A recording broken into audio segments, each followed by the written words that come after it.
Revelation 14. Then I looked, and there before me was the Lamb, standing on Mount Zion, and with him 144,000 who had his name and his Father's name written on their foreheads.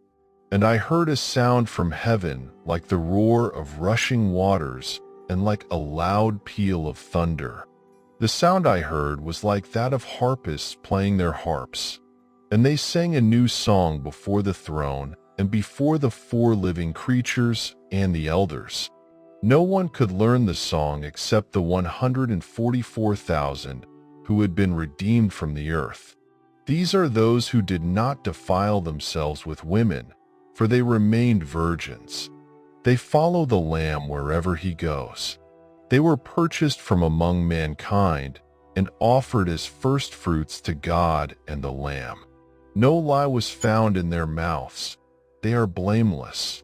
Then I saw another angel flying in midair, and he had the eternal gospel to proclaim to those who live on the earth, to every nation, tribe, language, and people.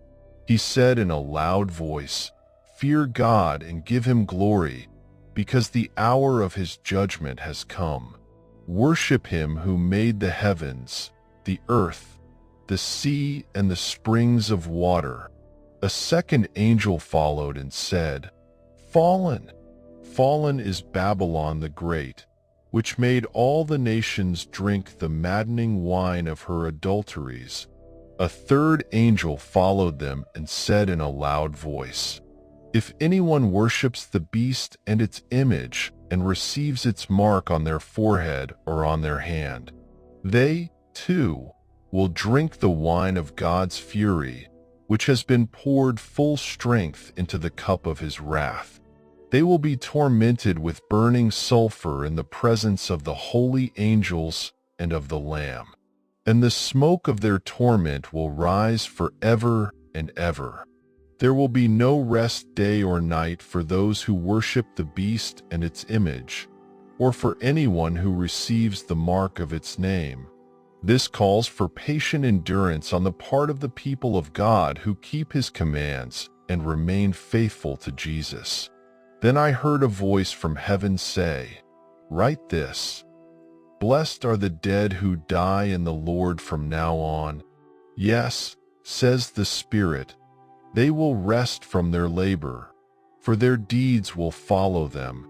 I looked, and there before me was a white cloud, and seated on the cloud was one like a son of man with a crown of gold on his head and a sharp sickle in his hand.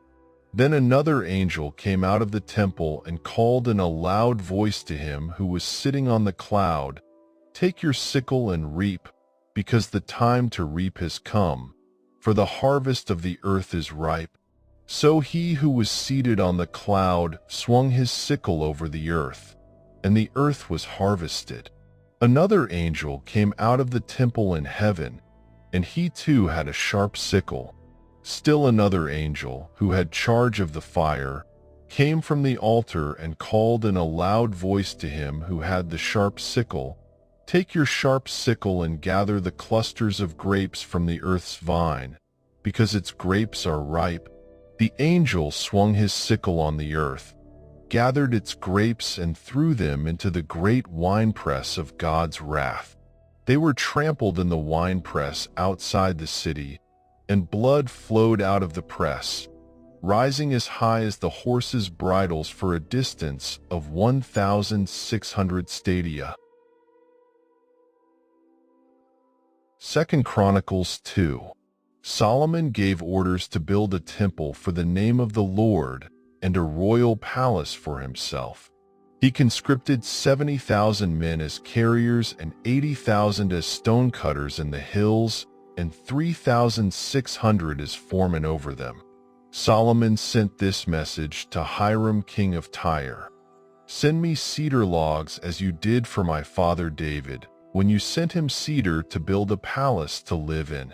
Now I am about to build a temple for the name of the Lord my God, and to dedicate it to him for burning fragrant incense before him, for setting out the consecrated bread regularly, and for making burnt offerings every morning and evening and on the Sabbaths, at the new moons and at the appointed festivals of the Lord our God.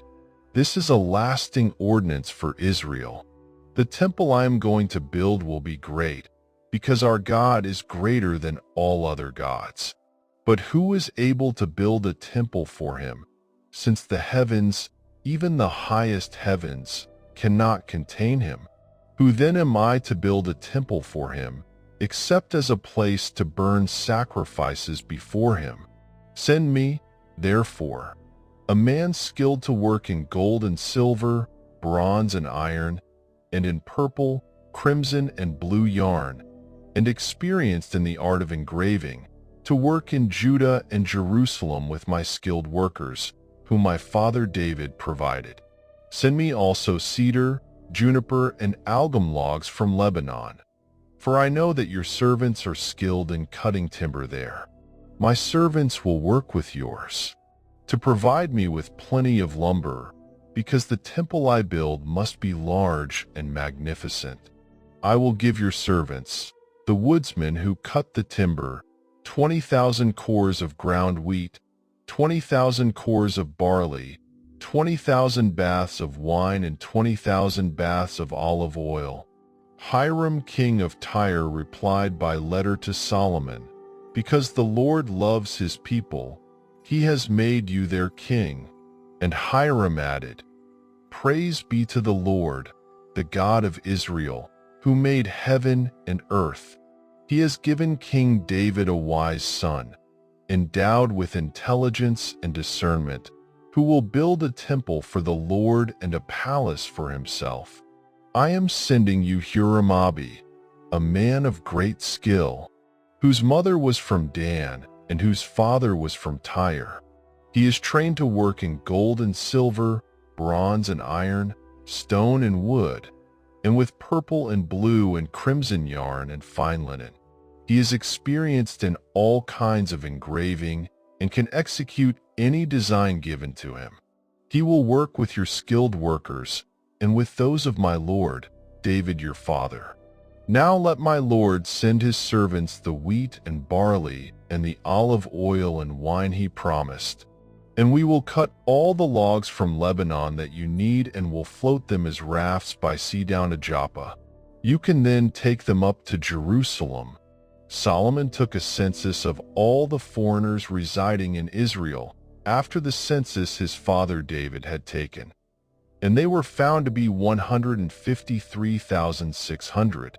He assigned 70,000 of them to be carriers and 80,000 to be stonecutters in the hills, with 3,600 foremen over them to keep the people working. Psalms 101. I will sing of your love and justice. To you, Lord, I will sing praise. I will be careful to lead a blameless life. When will you come to me? I will conduct the affairs of my house with a blameless heart. I will not look with approval on anything that is vile. I hate what faithless people do. I will have no part in it. The perverse of heart shall be far from me. I will have nothing to do with what is evil. Whoever slanders their neighbor in secret, I will put to silence. Whoever has haughty eyes and a proud heart, I will not tolerate. My eyes will be on the faithful in the land, that they may dwell with me. The one whose walk is blameless will minister to me.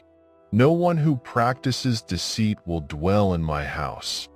No one who speaks falsely will stand in my presence. Every morning I will put to silence all the wicked in the land. I will cut off every evildoer from the city of the Lord.